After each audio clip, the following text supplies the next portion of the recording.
जय हिंद दोस्तों। इस वीडियो में हम बात करेंगे आरआरबी के प्रीवियस ईयर क्वेश्चंस की। तो ये सारे question RRB group D, NTPC, technician, ALP, RPF और आरपीएफ में ही कांस्टेबल और एसआई, इन सब भर्तियों के लिए काफ़ी उपयोगी हैं। तो शुरू करते हैं। 25 क्वेश्चन इस वीडियो में करेंगे। मैं डेली 25 क्वेश्चन की एक वीडियो हर सेक्शन की हिस्ट्री, ज्योग्राफी और पॉलिटी की चैनल पर अपलोड करूँगा, तो आप वहाँ चेक कर सकते हैं रेगुलरली। और अगर आपको इन क्वेश्चन की पीडीएफ चाहिए तो टेलीग्राम ग्रुप से डाउनलोड कर सकते हैं। मैंने डिस्क्रिप्शन में, वीडियो के डिस्क्रिप्शन में लिंक दे दिया है।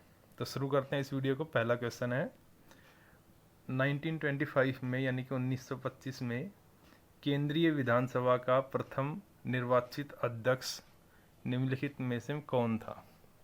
कह रहा है कि 1925 में पहला निर्वाचित अध्यक्ष यानी कि इलेक्टेड चेयरमैन किसका, सेंट्रल लेजिस्लेचर का यानी कि केंद्रीय विधानसभा का कौन था। तो पहली केंद्रीय विधानसभा के इलेक्शन हुए थे 1925 में और विट्ठल भाई पटेल यानी कि ऑप्शन नंबर बी इसका करेक्ट आंसर है।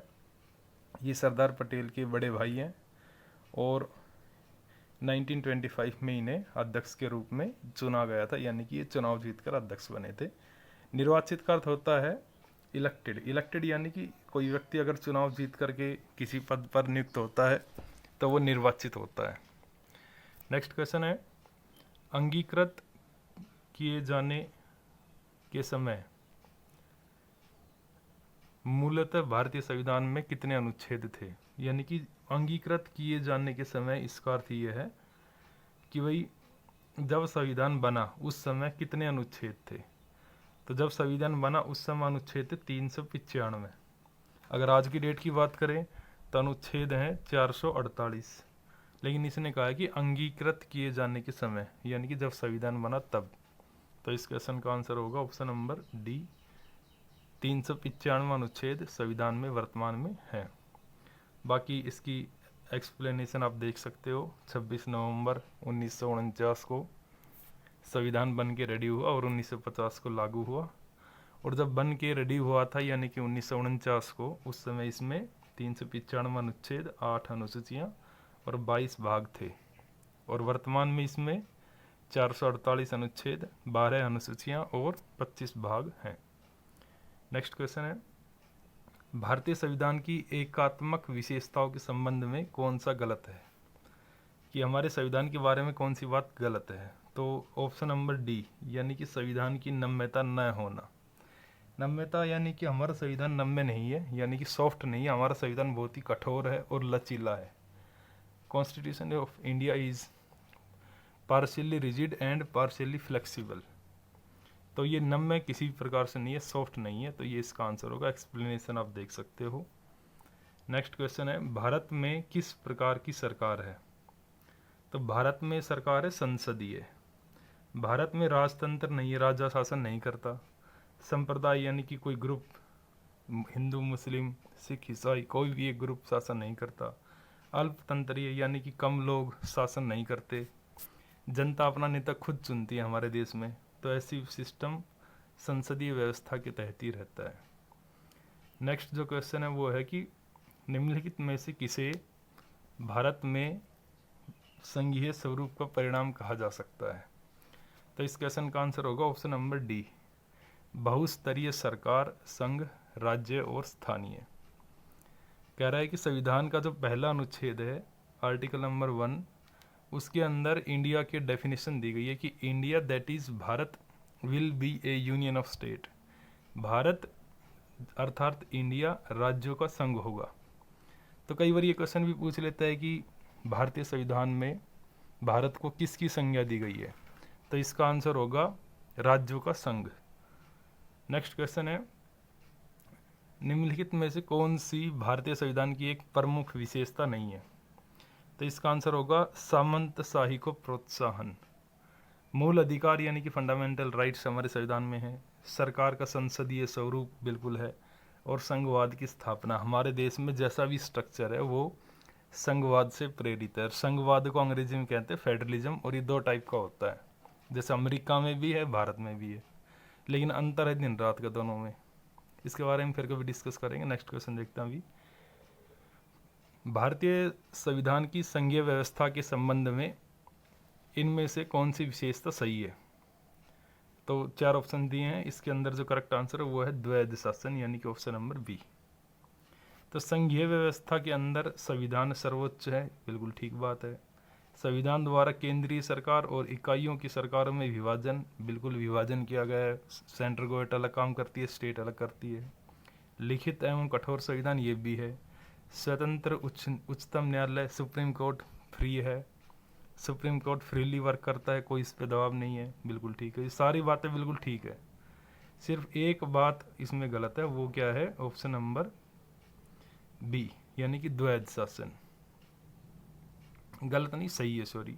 द्वैध शासन यानी कि 2 प्रकार का शासन, जैसा कि संघात्मक व्यवस्था में होता है। नेक्स्ट क्वेश्चन है, भारतीय संविधान में कितने देशों से विशेषताएं ली गई हैं? जैसे हमारे देश में बहुत सारी चीज़ें ऐसी हैं जो हमने अलग अलग देशों से ली हैं, जैसे कि संविधान की प्रस्तावना, fundamental rights, directive principles of state. तो हमने बहुत से देशों से ये सारी व्यवस्थाएं ली हैं, तो इसका आंसर क्या होगा? Option number D. हमने तकरीबन 10 देशों के संविधान को पढ़ा, यानी कि हमारी संविधान सभा के जो उस समय नेता लोग थे, उन्होंने सब देशों के संविधान को देखा, जो जो चीज़ें अच्छी लगी उनको ग्रहण कर लिया। यानी कि 10 देश हैं और 10 देशों के नाम यहाँ पर लिखे हुए भी हैं, आप देख सकते हैं। नेक्स्ट क्वेश्चन है, निम्नलिखित में से किसने सर्वप्रथम भारत के लिए संविधान सभा के गठन का प्रस्ताव रखा था? तो एम.एन. रॉय इसका सही आंसर है, ऑप्शन डी। इन्हें भारतीय संविधान का संवैधानिक सलाहकार भी कहा जाता है, कॉन्स्टिट्यूशनल एडवाइजर। तो ये भी ध्यान रखना आपको, एम.एन. रॉय, ये ध्यान रखना है। बाकी डिटेल्स इसकी आप यहाँ देख सकते हैं। नेक्स्ट क्वेश्चन है, भारतीय संविधान का अनुच्छेद 24 शोषण के विरुद्ध अधिकार से संबंधित है। इस अनुच्छेद के अनुसार किसी कारखाने या खदान में काम करने हेतु सरकार द्वारा निर्धारित न्यूनतम आयु कितनी है? जैसे आप अगर राइट टू एक्सप्लॉइटेशन यानी कि शोषण के अधिकार को पढ़ोगे तो उसके अंदर साफ साफ कहा है कि छोटे बच्चों को कंपनियों में काम नहीं करवा सकते। तो ये कह रहा है कि उन बच्चों की उम्र कितनी होनी चाहिए? तो ये है 14 साल। संविधान में लिखा है कि 14 ईयर्स से बिलो कोई भी बच्चा है तो उसको किसी भी कंपनी में काम नहीं करवा सकते। रेहड़ी पटरी ठेले पर या होटल में किसी भी रूप में उससे काम नहीं करवा सकते। यही इसके बारे में बताया गया है और ये इसकी डिटेल्स हैं, आप इसको पढ़ सकते हैं। नेक्स्ट है, भारत के संविधान के संदर्भ में इनमें से संविधान सभा के निर्वाचित अध्यक्ष कौन थे? तो डॉक्टर राजेंद्र प्रसाद इसके निर्वाचित अध्यक्ष थे और ये 11 दिसंबर 1946 यानी कि 11 दिसंबर 1946 को अपॉइंट हुए थे। 2 दिन के लिए टेम्परेरी चेयरमैन हमने सच्चिदानंद सिन्हा को रखा था, जैसा ये कल जो यूपीएससी का एग्ज़ाम हुआ उसमें पूछा गया था, who are the temporary chairman of constitutional assembly. Next है, मसौदा समिति का अध्यक्ष कौन थे जिसके पास संविधान का मसौदा तैयार करने का कार्य दिया गया था? तो मसौदा समिति का अध्यक्ष थे डॉक्टर भीमराव अंबेडकर। जैसे ये लिख रखा है यहाँ पे, मसौदा समिति के अध्यक्ष डॉक्टर बी.आर. अम्बेडकर थे और इसमें 7 सदस्य थे, यानी कि ये ड्राफ्टिंग कमेटी है। ड्राफ्टिंग कमेटी के चेयरमैन कौन थे? बी.आर. अम्बेडकर। नेक्स्ट क्वेश्चन है, राजनीतिक व्यवस्था का कौन सी विधा अलग अलग राज्यों या अन्य व्यवस्थाओं को एक व्यापक राजनीतिक प्रणाली के भीतर इस तरह एकजुट करती है कि प्रत्येक को अपनी अखंडता बनाए रखने का प्रावधान मिलता है? तो इसमें आएगा फेडरलिज्म, यानी कि संविधानवाद या संघवाद कहते हैं हम इसको। संघवाद के अंदर हर राज्य इंडिपेंडेंट है, बस फ़र्क ये है कि राज्य के पास पावर कम है, सेंटर के पास पावर ज़्यादा है। अमेरिका में बिल्कुल अलग सिस्टम है, वहाँ राज्यों के पास उतनी शक्ति है जितनी कि केंद्र सरकार के पास। नेक्स्ट क्वेश्चन है, निम्न में से भारतीय संविधान का कौन सा अनुच्छेद कार्यपालिका से न्यायपालिका के पृथक्करण से संबंधित है? ये कह रहा है कि जो जुडिशरी है यानी कि न्यायपालिका है, जो कोर्ट्स है हमारे देश में, सुप्रीम कोर्ट है, बहुत सारे हाई कोर्ट्स हैं। न्यायपालिका, कार्यपालिका यानी कि जितने भी मंत्री लोग हैं, प्रधानमंत्री हैं, जितने भी हायर ऑफिशियल्स हमारे देश में, उनके दबाव में कार्य नहीं करेगी, बिल्कुल इंडिपेंडेंट काम करेगी। आप कह सकते हो कि पृथक्कीकरण का अर्थ होता है एक दूसरे से अलग करना। तो इसको हमने आर्टिकल नंबर 50 में लिख रखा, 50 में, DPS में आता है ये। नेक्स्ट क्वेश्चन, निम्नलिखित में से कौन सा सांकेतिक शब्द देश में सरकार के एक से अधिक स्तरों के अस्तित्व को सुप्रभात, जैसे मैंने अभी बताया था कि फेडरलिज्म यानी कि संघवाद। संघवाद का अर्थ सीधा सीधा ये है कि अगर किसी देश में एक से ज़्यादा सरकारें हैं, सेंट्रल गवर्नमेंट अलग है, स्टेट अलग है, तो संघवाद है। सीधी सी बात ये है, आप ये ध्यान रखो। और संघवाद 2 प्रकार का होता है, जैसे कमिंग टुगेदर और होल्डिंग टुगेदर, ये फिर कब बताएंगे तुम्हें। नेक्स्ट है, भारतीय संविधान की कौन सी विशेषता राज्य स्तर पर और केंद्र में सरकारों के अस्तित्व को संदर्भित करती है। तो भारतीय संविधान की ऐसी कौन सी विशेषता है, तो ये विशेषता है संघवाद, यानी कि सेंट्रल गवर्नमेंट अलग, स्टेट अलग। संघवाद से काफ़ी क्वेश्चन पूछ रखे इसमें। नेक्स्ट क्वेश्चन है, स्वतंत्रता के बाद भारत की संविधान सभा के अध्यक्ष कौन थे। तो डॉक्टर राजेंद्र प्रसाद थे।